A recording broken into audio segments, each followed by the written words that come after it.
Hello friend, आज हम आपको क्लास 10th मैथ के चैप्टर 12 की एक्सरसाइज 12.1 का क्वेश्चन 1 समझाएंगे। आपकी ये मोस्ट इम्पॉर्टेंट चैप्टर है, आप इसे अच्छे से समझिए।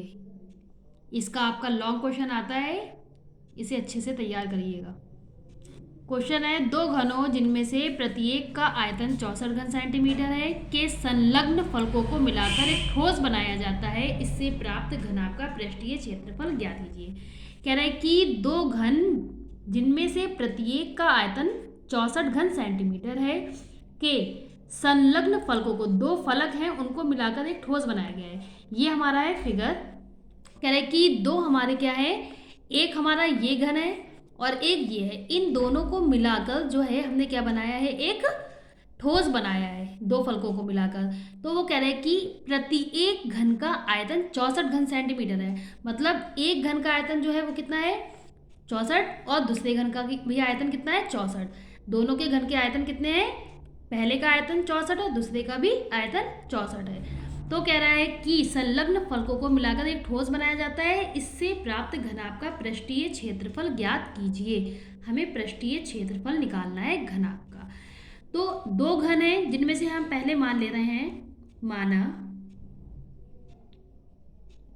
घन की भुजा बराबर x। हमने घन की जो भुजा थी वो क्या मान ली, x सेंटीमीटर मान ली। ये घन है, इसकी हमने घन की प्रत्येक भुजा की लंबाई एक बराबर होती है। तो ये हमारी x है, तो ये भी हमारी x है,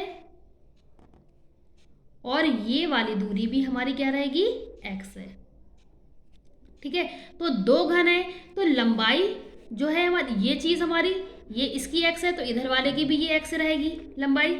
ये चौड़ाई ये भी हमारी सेम रहेगी, सॉरी ये ऊंचाई जो है वो भी हमारी सेम रहेगी और चौड़ाई भी सेम रहेगी। लेकिन लंबाई, जब हम किसी चीज़ में दो चीज़ें जोड़ते हैं तो उसकी लंबाई क्या हो जाती है, बढ़ जाती है।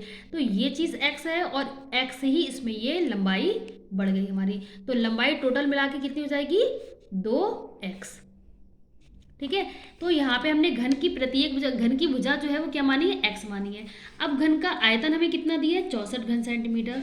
तो यहाँ लिखेंगे घन का आयतन बराबर, फॉर्मूला होता है घन का आयतन बराबर भुजा घन। घन का आयतन कितना दिया है, 64 दिया है, तो इसकी जगह पे 64 बराबर भुजा कितनी दी है, x। तो x लिख के पावर कितनी है, 3 लगा दी।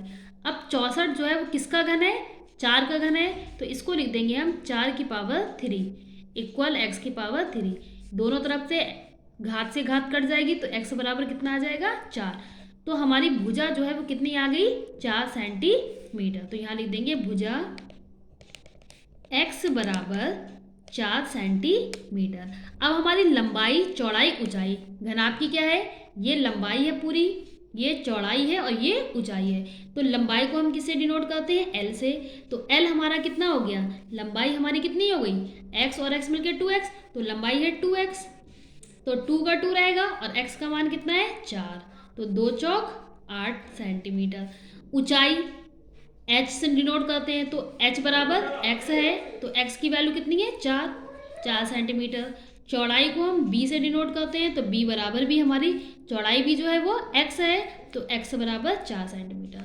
ये आ गया। अब घनाभ का पृष्ठीय क्षेत्रफल ज्ञात करना है। तो घनाभ का पृष्ठीय क्षेत्रफल का फॉर्मूला होता है 2 bracket LB plus BH plus HL। लंबाई चौड़ाई प्लस चौड़ाई ऊंचाई प्लस ऊंचाई लंबाई, यह घनाभ के पृष्ठीय क्षेत्रफल का फॉर्मूला है। अब हम सब वैल्यू रख देंगे।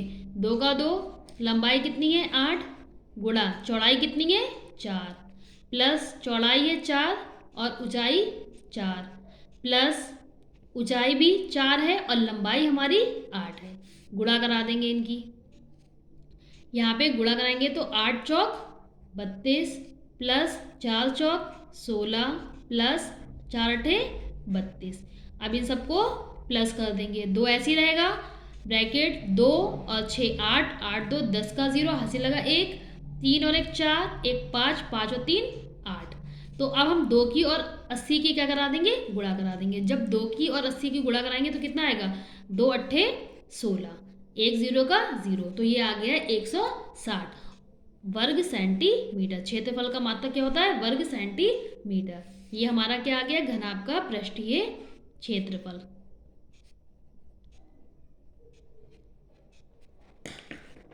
दोस्तों अगर आपको हमारी वीडियो पसंद आई है तो हमारे चैनल को सब्सक्राइब कीजिएगा और हमारी वीडियो को लाइक कीजिएगा।